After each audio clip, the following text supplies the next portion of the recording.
ಹಿಂದೆ ಡೌನ್ಲೋಡ್ ಮಾಡಿ ಮತ್ತು ನಿಮ್ಮ ನೆಚ್ಚಿನ ಶೋಗಳನ್ನ ಆನಂದಿಸಿ. ಸುಬ್ಬು, ಅಮ್ಮೋರು ಹೇಗಿದ್ದಾರಪ್ಪ? ಅಲ್ಲೇನೂ ತೊಂದರೆ ಇಲ್ಲ ತಾನೆ? ಏನೂ ತೊಂದರೆ ಇಲ್ಲಪ್ಪ, ಅಮ್ಮವರು ಆರಾಮಾಗಿದ್ದಾರೆ.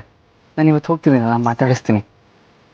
ನನಗಂತೂ ಯಾವ ಚಿಂತೆನೂ ಇಲ್ಲ, ಯಾಕಂದರೆ ಅವ್ರನ್ನ ಕಾಯೋದಕ್ಕೆ ಸುರೇಂದ್ರ ಸರ್ ಇದ್ದಾರೆ. ಹೌದು ಕಣೋ, ಸುರೇಂದ್ರ ಅವ್ರಿಗೆ ಅತ್ತಿಗೆ ಅಂದರೆ ಪ್ರಾಣ ಕಣೋ. ಆದರೂ ಅವರಿಗೆ ಆ ವಿಜಯಾಂಬಿಕಾ ಬಗ್ಗೆ ಏನೂ ಗೊತ್ತಿಲ್ಲ. ಹೌದಪ್ಪ, ಯಜಮಾನರಿಗಾಗಲಿ ಸುರೇಂದ್ರ ಸರ್ಗಾಗಲಿ ವಿಜಯಾಂಬಿಕನ ಬಗ್ಗೆ ಏನೂ ಗೊತ್ತಿಲ್ಲ. ಆದರೆ ಸುರೇಂದ್ರ ಸರು ನಂದಿನಿ ಅಮ್ಮವ್ರನ್ನೇ ದೇವರು ಅಂತ ಅಂದ್ಕೊಂಡಿದ್ದಾರೆ.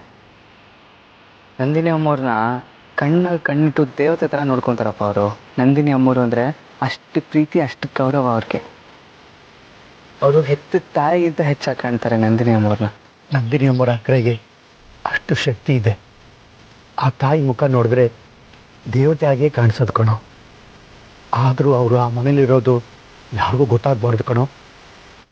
ಅತಿಯಾದ ಪ್ರೀತಿಗೆ ಅಪ್ಪಿ ತಪ್ಪಿ ಬಾಯಿ ಬಿಟ್ಬಿಟ್ರೆ? ಅಯ್ಯೋ, ಯಾಕೆ ಕೇಳ್ತೀಯಪ್ಪ? ಮೊನ್ನೆ ಸುರೇಂದ್ರ ಸರ್ ಫುಲ್ ಎಕ್ಸೈಟ್ ಆಗಿ ಅವ್ರ ಕಾಲಿಗೆ ಬಿದ್ದುಬಿಟ್ರು. ಆಮೇಲೆ ಹೆಂಗೋ ಮ್ಯಾನೇಜ್ ಮಾಡಿದ್ದಾಯ್ತು. ಆಮೇಲೆ ನಾನು ಹೋಗಿ ಅವ್ರ ಹತ್ರ ಮಾತಾಡಿದೆ. ಇಲ್ಲ, ಇನ್ಮೇಲೆ ಆ ಥರ ಮಾಡಲ್ಲ, ಹುಷಾರಾಗಿರ್ತೀನಿ ಅಂತ ಹೇಳಿದ್ರು ಸುರೇಂದ್ರ ಸರ್. ಅಂದಾಗೆ ಆ ವಿಜಯಾಂಬಿಕಾ ಮುಂದೆ ಏನು ಮಾಡ್ತಾಳೆ ಅಂತ ಗೊತ್ತಾಯ್ತಾ? ಅವಳು ಏನಾದರೂ ಒಂದು ಕುತಂತ್ರ ಕೆಲಸ ಮಾಡ್ತಾನೆ ಇರ್ತಾಳೆ. ನಾವು ಅದ್ರ ಬಗ್ಗೆ ಯೋಚನೆ ಮಾಡಿದ್ವಪ್ಪ.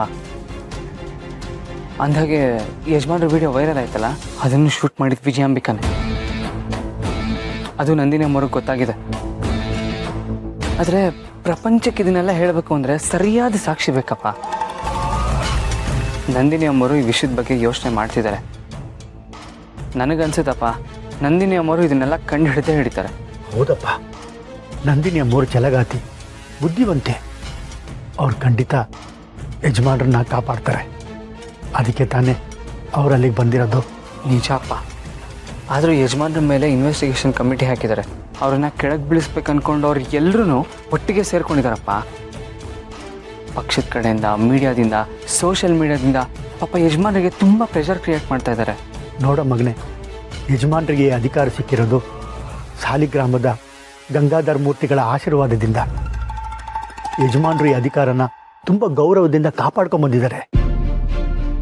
ಅಂಥದ್ರಲ್ಲಿ ಅವ್ರ ಹೆಸರಿಗೆ, ಅವ್ರ ಅಧಿಕಾರಕ್ಕೆ ಕಳಂಕ ಬಂದರೆ ಲಲಿತಾ ದೇವಿ ಅಮ್ಮವ್ರಿಗೆ ಬೇಜಾರಾಗುತ್ತೆ ಕಣೋ. ಇದನ್ನೆಲ್ಲ ನಮ್ಮ ಯಜಮಾನ್ರು ಯೋಚನೆ ಮಾಡ್ತಿರ್ತಾರಪ್ಪ. ಇಷ್ಟಾದರೂ ಅವ್ರು ಸುಮ್ಮನೆ ಇದ್ದಾರೆ ಅಂದರೆ ನನಗನ್ಸುತ್ತೆ ದುಷ್ಟರನ್ನ ಸದೆಬಡಿಯಕ್ಕೆ ಅವ್ರು ಕಾಯ್ತಾ ಇದ್ದಾರೆ ಅಂತ. ಹೌದಪ್ಪ, ಸಿಂಹ ಸುಮ್ಮನೆ ನಿಂತು ನೋಡ್ತಾ ಇದೆ ಅಂದರೆ ಎದುರುಗಡೆ ಬೇಟೆ ಇದೆ ಅಂತಲೇ ಅರ್ಥ. ಇಷ್ಟೆಲ್ಲ ಆದರೂ ಯಜಮಾನ್ರು ಸುಮ್ಮನಿದ್ದಾರೆ ಅಂದರೆ ಬೇರೆ ಏನೋ ಯೋಚನೆ ಮಾಡ್ತಾ ಇರ್ತಾರೆ ಅಂತ ಅರ್ಥ. ನೋಡೋಣ ಏನಾಗುತ್ತೆ ಅಂತ.